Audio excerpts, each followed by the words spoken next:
In 1984, a movie promised that playing video games could save the universe. The Last Starfighter looked like a simple story about an arcade and a teenager, but the film you watched was hiding secrets that make the on-screen action look tame by comparison.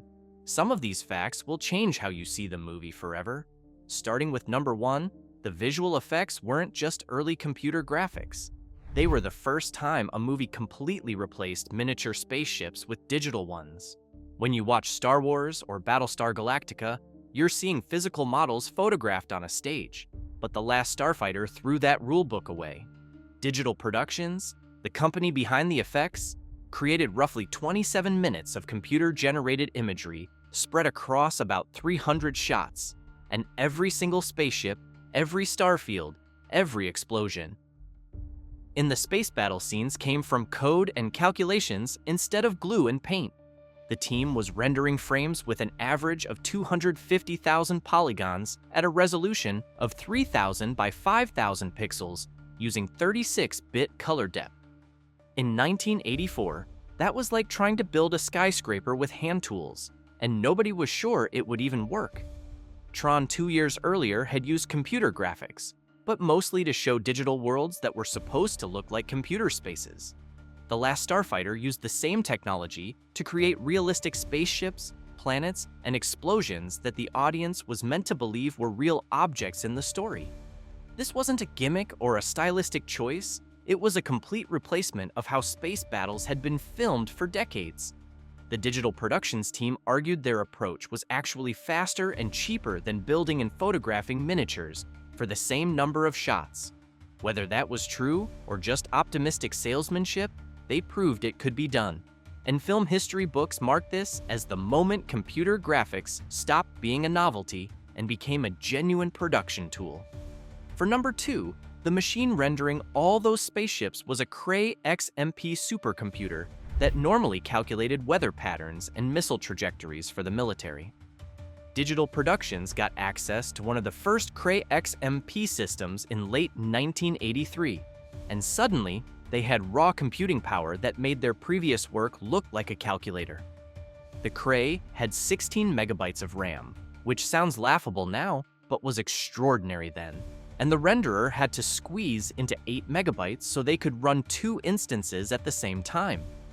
The other 8 megs handled specialized overlays for particle systems, fractal generators for moon surfaces, and the compositor that layered everything together.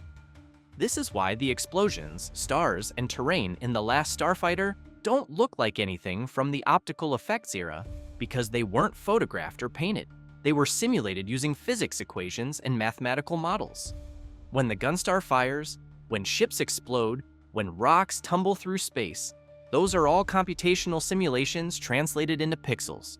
The Cray was processing numbers that described motion, light, and collision, then turning those numbers into images on film. Gary Demos, one of the founders of Digital Productions, later described the technical gymnastics they had to perform to make the pipeline work within the hardware limits. Every sequence had to be carefully planned so memory wouldn't overflow and crash the system, and it did crash, repeatedly, especially during the Death Blossom sequence. Number 3 involves the company itself. Digital Productions was founded by 2 pioneers who had just walked away from Tron. John Whitney Jr. and Gary Demos had been working at a company called III, which handled some of the computer graphics for Disney's Tron, but after that film wrapped, they left and started Digital Productions with funding from Control Data Corporation. They coined the term digital scene simulation to describe their goal of creating photorealistic computer imagery that could replace traditional effects. This wasn't about making things look computerized on purpose. They wanted the audience to forget they were watching graphics at all.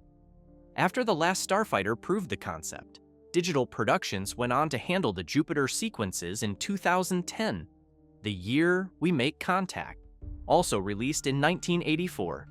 And for a brief moment, they were the hottest visual effects shop in Hollywood. Then, in 1986, the company was absorbed by Omnibus Computer Graphics, and the founders moved on to other ventures. Their run was short, but the impact was permanent, because every modern blockbuster with digital spaceships, creatures, or environments owes something to what Whitney and Demos pioneered on Starfighter. Moving to number 4, the Death Blossom weapon wasn't just a cool name. It was a shot that required inventing new techniques on the fly. When Alex activates the Death Blossom, the Gunstar spins through a full 360-degree rotation while firing in all directions, destroying the enemy fighters in seconds, and there was no way to stage that with models. You couldn't mount a miniature on a rig, spin it, and photograph it without the camera or lights showing up in frame. Digital productions had to choreograph the entire move in the computer, animate the Gunstar's rotation, calculate the trajectories of all the energy blasts, position and animate every Kodan fighter as it exploded, then light and render the whole thing.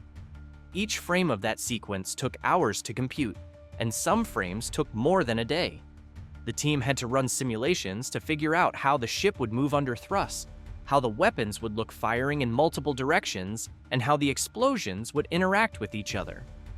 If you own the Aero video restoration and dig into the bonus material, there's a breakdown gallery called Anatomy of a Starfighter CGI that walks through the layers of a shot like Death Blossom.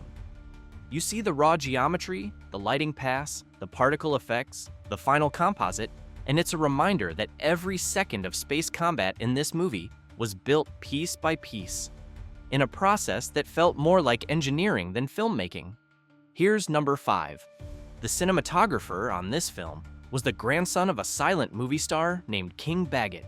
The younger King Baggett, born in 1943, shot The Last Starfighter along with other 1980s films like Revenge of the Nerds and Tough Guys. But his grandfather, the original King Baggett, was one of the first major male movie stars in the 1910s, working for IMP and Universal during the birth of Hollywood. You have a direct line from the silent era to the digital revolution, connected by 2 generations of the same family. The elder Baggett helped define what it meant to be a movie star when film was still figuring out how to tell stories, and his grandson helped shoot one of the first films to embrace computers as a storytelling tool. It's a bookend that shows how fast cinema evolved in less than a century. Number 6 deals with casting. Robert Preston's character, Centauri, was written as a sci-fi version of Harold Hill, and it became Preston's final role. The writer, Jonathan Bettel, and director Nick Castle specifically wanted Centauri to feel like the Music Man in a spaceship, so they needed someone who could sell the con man charm, the fast-talking energy, and the underlying heart that makes you root for him even when he's clearly lying. Preston brought all of that, plus a lifetime of stage and screen experience, and he makes Centauri feel dangerous and lovable at the same time, which is exactly what the role required. What nobody on set knew was that this would be Preston's last theatrical film. He passed away a few years later, and Centauri stands as his farewell performance, a perfect echo of the role that made him famous decades earlier. For number 7, the Star Car was a real, drivable vehicle, and it shows up again in Back to the Future Part 2. Gene Winfield, a legendary custom car builder who worked on Blade Runner and countless other films, built Centauri's gull-wing Star Car for the production, and it's a fully functional car, not just a prop or a shell. You can find photos of it being driven on location during the shoot. A few years later, when Robert Zemeckis was filming the future scenes in Back to the Future Part 2, someone decided to throw the Star Car into a Hill Valley Street scene during the hoverboard chase, and it's visible for just a moment, parked among the other futuristic vehicles. Fans have documented the cameo in frame-by-frame comparisons, and it's become one of those fun Easter eggs that connects 1980s sci-fi films into a shared universe of practical effects and custom builds. Number 8 is about test audiences. The beta unit subplot got expanded because test audiences loved it more than expected. The shape-shifting duplicate of Alex was supposed to be a minor comedic distraction, a way to keep things moving on Earth while the real Alex was off fighting in space. But when the filmmakers showed early cuts to test audiences, people went crazy for Beta's awkward attempts to impersonate a human teenager. Director Nick Castle realized he had something special and called the actors back for additional Beta scenes, except there was a problem. Lance Guest, who plays Alex, had already cut his hair short after wrapping his main scenes, and then he got sick. The reshoots required a wig and heavier makeup to match his earlier look, and if you watch closely, you can spot the difference in some of the later beta scenes. The lighting is slightly different, the hair doesn't quite match, but the comedy works so well that most viewers never notice. Here's number 9. Beta's half-formed head wasn't computer graphics, it was old-school makeup and animatronics. When Alex walks into his bedroom and finds the beta unit lying on the bed with its face still unfinished, that's a practical effect supervised by makeup artist Lance Anderson, and the film sits right at the crossover point, where practical creature work and digital imagery existed side by side in the same production. Some shots used the most advanced computer rendering available, and other shots used foam latex, servos, and puppetry. The beta head effect is genuinely unsettling because it's a physical object in the room with the actor, not a layer added in post-production. The animatronic could move and react in real time, which gave the scene an immediacy that would have been harder to achieve with early compositing techniques. Number 10 involves the arcade game. It was only real inside the movie, and Atari's plans to release it fell apart. The end credits promised that an official Last Starfighter arcade game would be produced by Atari, and prototypes were built. There was a polygonal vector graphics cabinet version and home computer versions in development for the Atari 800, 5200, and other platforms. But Atari was in financial chaos in 1984, and most of the projects got canceled or retitled. The computer version came out as Star Raiders 2, which is a completely different game. An unrelated Atari 2600 project shipped as Solaris. A 1990 NES cartridge used the Starfighter name, but was actually a port of Uridium with different graphics, so none of these were the game you saw in the movie. An entire generation of kids went to arcades looking for the Starfighter cabinet and never found it, which only added to the movie's mystique. For decades, the game existed only on screen, a fictional promise that never materialized. Moving to number 11, fans eventually reverse-engineered the movie's game and built their own cabinets.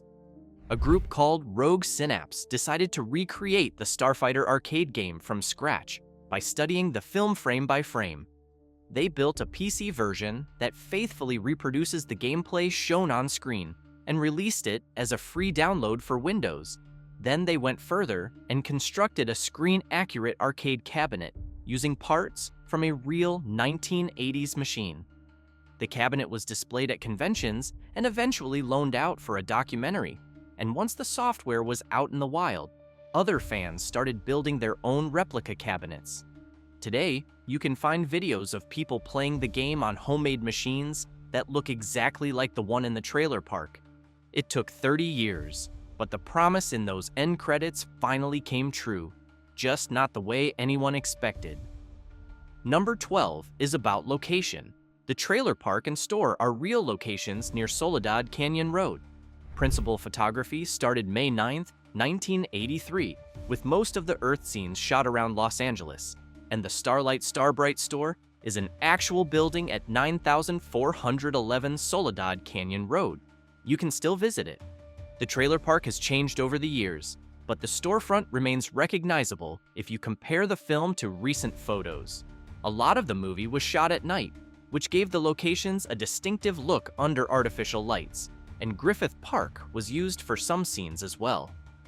For fans who want to trace the film's geography, most of the key locations are accessible and haven't been demolished or drastically remodeled. It's one of those rare cases where you can drive to the real places and see where a piece of 1980s cinema history happened. For number 13, Craig Safan's score is a full-throttle orchestral space opera, and he rewrote parts of it during the recording session. The composer assembled a large studio orchestra with 6 horns, 6 trumpets, and a complete brass section to deliver that rousing main theme and the sweeping action cues. And Safan has talked about how he had to compose much of the score before the visual effects were finished, so he was writing to storyboards and rough animatics rather than final shots. When the orchestra gathered for the recording session, he made last-minute changes to the opening fanfare to give it more weight and power. The music has been expanded and re-released twice since the original soundtrack, including a complete edition from Intrada in 2015 that was sourced from the 48-track master tapes.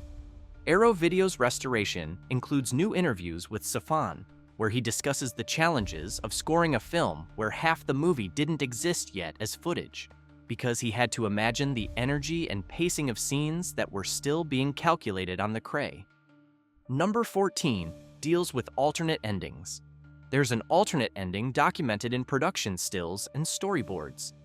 Arrow Video's release includes a gallery with 44 images showing an alternate ending sequence, and the theatrical cut ends with Alex and Maggie flying off to Rylos in the Gunstar, which gives the movie a triumphant, open-ended finish. The alternate ending materials suggest the filmmakers explored other ways to wrap up the story before settling on what we know. Exactly what happens in the alternate version is hard to say without dialogue or detailed descriptions, but the stills show different compositions and staging. It's a reminder that even seemingly simple ending choices go through multiple iterations before a film locks picture, and the fact that they shot or storyboarded enough material for an entire gallery means there was real debate about how to send the audience home. Here's number 15. The core idea came from watching a kid play an arcade game while reading The Once and Future King. Jonathan Betwell has told this origin story multiple times. He was reading T.H. White's retelling of the King Arthur legend, which features the famous sword in the stone test, where only the worthy can pull Excalibur free, and at the same time, he saw a kid playing a video game in an arcade, completely absorbed, trying to beat the high score. The two ideas collided. What if a video game was the modern equivalent of the sword in the stone? What if the game was actually a test, and the person who beats it proves they have the skills to fight a real war?